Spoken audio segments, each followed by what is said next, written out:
Hoy! Isa ka ba sa natulog kagabi na may ngiti sa labi? Ramdam mo pa ba yung saya dyan sa puso mo?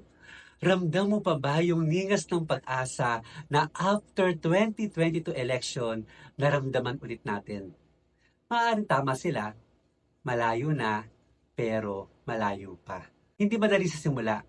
Ang mahalaga, may nagpasimula at nasimulan na. Aminin man natin o hindi, dati parang imposible ang lahat. Imposible na hindi korap yung politiko, imposible na walang palakasan system, imposible na hindi mapalaganap or mapigilan yung political dynasty, imposible mabuting pamamahala. Ang daming imposible noon na ngayon, unti-unti nang nagiging posible. Salamat sa mga public servant na patuloy na nagbibigay ng pag-asa, inspirasyon, at lakas. Lakas upang patuloy na manindigan para sa ating inang bayan.